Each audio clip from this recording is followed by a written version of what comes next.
Good morning and welcome back to my daily blog. তো আজকে আমি ঘুম থেকে উঠে আগে ফ্রেশ হয়েছি, ফ্রেশ হয়ে তারপর এই যে উঠানটা ঝাড় দিচ্ছি। আর এই যে হচ্ছে এখানে বক ফুলের গাছ, যার জন্য প্রচণ্ড বিরক্তিকর। এমনিতেই তো মাটি এখনও সমান হয়নি, তার উপরে এই যে এত পাতা পড়বে, ফুল পড়বে, এগুলোকে ঝাড় দিতেই একদম জীবন শেষ। তো যাই হোক, আমি আগে উঠোনটা ঝাড় দিই, যতটুকু জায়গাতে পাতা টাতা পড়ে আছে সেগুলো ঝাড় দিই। আর এখানে হচ্ছে আমাদের একটা মুরগি খুব অত্যাচার করছে, ও মনে হয় ডিম দেবে। তো ওই জায়গাটাতে যে একটা ব্যানার রাখা আছে আর একটা পুরনো হেলমেট, যেটা কাজে লাগে না, তো ওই জায়গাটার মধ্যে ও বারবার গিয়ে বসছে। তো আমি ওকে বারবারই ধরার চেষ্টা করছি, যদি ধরতে পারি তাহলে অন্য জায়গায় দিয়ে দেবো, তারপর ও ডিম পারুক। তো এই যে এখানে উঠানটা ঝাড় দিচ্ছিলাম, তো মা এখানে দিয়ে দিয়েছে মুরগিদেরকে খাবার। তো আমি এখন ওদের খাবারটা কিভাবে নষ্ট করি, ওরা খাবে।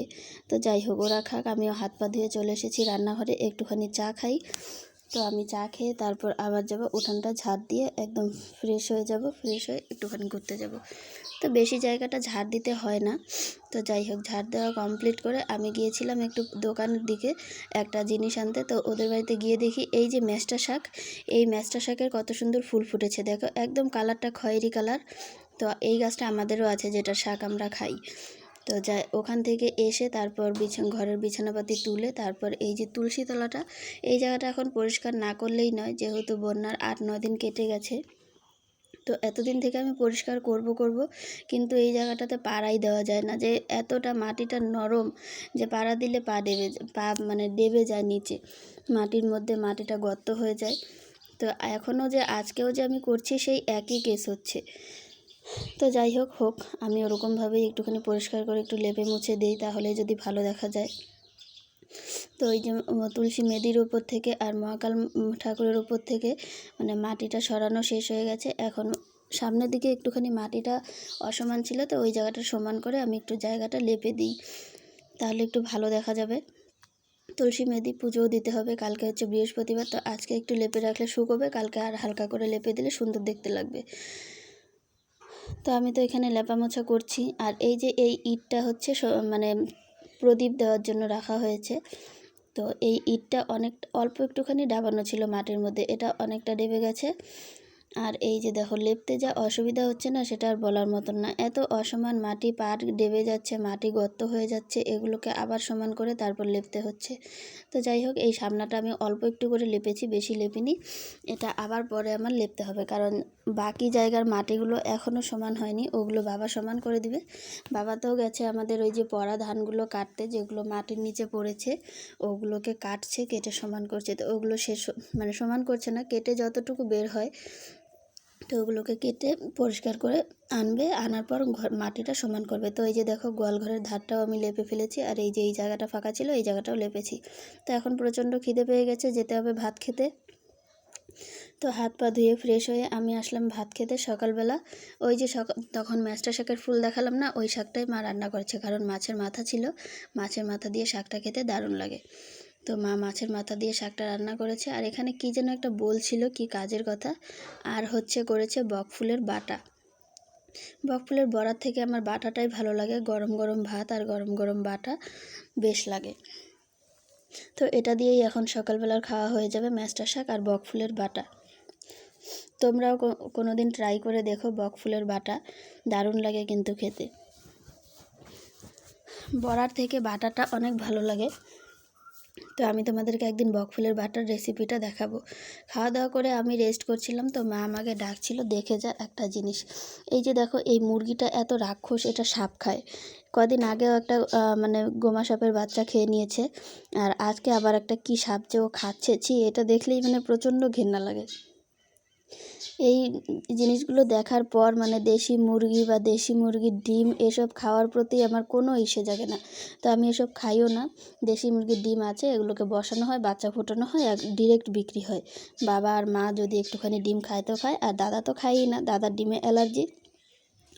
আর দেশি মুরগির ডিম খেলে দাদার একদম তৎক্ষণাৎ রিয়াকশন হয় অ্যালার্জিতে, যেরকমটা আমার হয় এই অতিরিক্ত ডাস্টে। তো এই যে দেখো, আমার কালফিশ বেবি 2টো ডিম পেড়েছে। আমার একটা মুরগি আছে, ওর মাটা কালো ছিল, তো ওকে আমি এর জন্য কালটিস বেবি ডাকি। তো ডিমগুলো মার কাছে দিলাম, রেখে দিক। আর এই যে ঘর দুয়ারটা ঝাড় দিয়ে পরিষ্কার করি। পরিষ্কার না করলে এই যে দেখো আরও ধোয়ার পরেও এত পরিমাণ ধুলো উঠছে যে কি আর বলবো, একদম অশান্তি। তো আমি এখানে ভিডিও করছিলাম আর কে যেন একটা ফোন করেছিল, কি একটা রং নাম্বার, তো ফোন করেছে। তারপর আমি ফোন করলাম, ফোন বিজি ফোন করলাম, ফোন কেটে দিচ্ছে, ফোন ধরছে না। মানে এরকম কেন ভাই, লোকজন ফোন করবে তারপর কোনো কারণবশত ধরতে না পারলে আবার তো ফোনটা ব্যাক কল যাবে না, তো ফোনটা ধরতে হয়, কেটে দেওয়ার কোনো মানে হয় না। তো যাই হোক, কাজকর্ম সেরে আমি বিকেলবেলা একটু হাঁটাহাঁটি করেছিলাম রেস্ট নিয়ে। তো এই যে এখানে হচ্ছে সন্ধেবেলা আমি এই কাজটা করছি। সন্ধেবেলা হচ্ছে এই তোষকটা তুলে ওই তোষকটা নিচে পেতে তারপর এই তোষকটা পাততে হবে। তো ওই যে ওপরে দেখতে পাচ্ছ ট্রাঙ্কের ওপরে যে তোষকটা, বন্যার দিনকে ওই তোষকটা যে আমি কিভাবে উপরে তুলেছিলাম সেটা একমাত্র আমিই জানি। মা অন্যান্য জিনিসগুলো তুলছিল, তো এই বিছানার উপরে আমার এই যে সেলাই মেশিনটা এটা তোলা ছিল। বাবা আর আমি মিলে যে মেশিনটা তুলেছিলাম, আমার হাতে এখনও দাগ আছে, যে আমার হাতটা কেটে গেছিলো। তো এই যে এই তোষকটা এখন টেনে আবার নামাতে হবে, কত জিনিস যে নিচে নামিয়ে তারপর নামাতে হবে, অনেকটা কষ্ট করে আমি তোষকটা নামিয়েছি। এই তোষকটাতে 18 কেজি তুলো আছে। তো এই তোষকটা নামাতে কীরকম হ্যাপা পোয়াতে হয় তাহলে ভাবো তোমরাই। তো এই যে এই তোষকটাকে নামিয়ে এখন এই তোষকটাকে সমান করে পেতে তারপর আবার এই তোষকটা পাততে হবে। আর ওই তোষকটা যেটা পাচ্ছি ওটা তো বড় বিছানা থেকে, তোমরা সবাই জানো, আগের ভিডিওতে দেখেছো। তো ওটাকে ওই যে সমান করে পেতে, আর এই যে তোষকের ধুলোটা উঠছে আমার এখনই শুরু হয়ে যাবে হাঁচি দেওয়া। তো যাই, তারপর এই যে বিছানার তোষকটা ঝেড়ে তারপর এই যে আবার এই তোষকটা পাচ্ছি, আবার এটাও ঝাড়তে হবে, এত ধুলো বলার মতন না।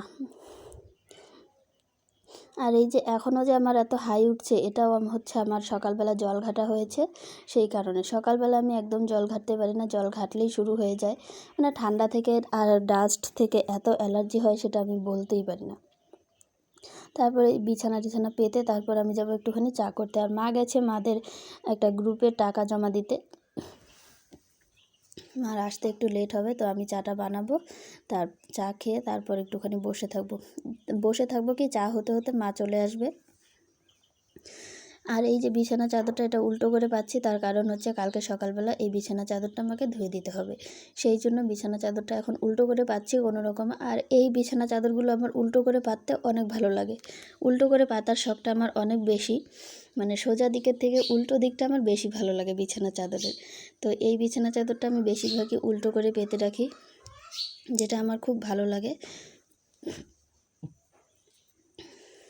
আর ওই যে হচ্ছে সেলাইয়ের কতগুলো জিনিস, এগুলো দু তিন দিন থেকে খুঁজেই পাচ্ছিলাম না আমি কোথায় রেখেছি। তো আজকে বের হলো তোষকের উপর থেকে। তো যাই হোক, আমার বিছানা তো কমপ্লিট রেডি হয়ে গেছে। এখন ওই যে ওখানে কিছু জিনিস আছে, মায়ের একটা ব্লাউজ আছে আধা কাটা, ওটাকে ঠিক করতে হবে। তো এই জিনিসগুলো আপাতত আমি এখানেই রাখবো, রেখে তারপর আবার এই জিনিসগুলো, অনেক জিনিস গোছানো বাকি, আমার এখন মাথাটাই কাজ করে না, এত জিনিস আমি কিভাবে গোছাবো। তো এই তো চা বসিয়ে দিয়েছি, বাবা যাবে এক জায়গায়, তো সন্ধ্যা হয়ে গেছে, মানে সন্ধ্যা ওই 6:30 বাজে, বাবা এক জায়গায় যাবে, তো বলছি চাটা আমি বানাই, তো খেয়ে দে তারপর যাও, ততক্ষণে মা চলে আসবে, একা থাকতে হবে না তাহলে। তো চাটা বানাচ্ছি, এই যে দুধ চা বানিয়ে আমি দুধ চা বসিয়ে পাশে বসে থাকলে আমার চা ভালো হয় না, সেই জন্য আমি বসিয়ে দিয়ে একটুখানি দূরে চলে যাই।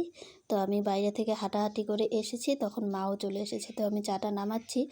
আর মা এনেছে হচ্ছে আজকে চপ, কিসের চপ যে ওটা, একটা ছিল আলুর চপ আর একটা কিসের চপ, ওটা মনে হয় ডালের বড়িটা ইসের হবে, পেঁয়াজি ওরকম, যদিও ভেতরে পেঁয়াজ ছিল না এতটা। তো এই যে চা ছাঁকতে এত ধোয়া আর গরম, এই 5 থেকে আমি চা ছাঁকতেই পারি না, তবুও আজকে অনেকটা ভালো করেই ছেঁকে ফেলেছি, নিজের প্রতি গর্ব হচ্ছে, আজকে এত ভালো করে চা ছেঁকে ফেললাম। তো হাসছি, এই যে দেখো মা যে চপ এনেছে সেই চপ, তো আমি আর মা চপ দিয়ে আজকে চা খাই। বাবা চলেই গেল, চায়ের অপেক্ষা আর করলো না, মা চলে এসেছে দেখে, তো মা আর আমি আগে খেয়ে নিই, আর বাবার জন্য রেখে দেবো এক্সট্রা করে। তো তোমরা সবাই ভালো থেকো, সুস্থ থেকো, দেখা হচ্ছে নেক্সট কোনো ব্লগে, টাটা বাই বাই।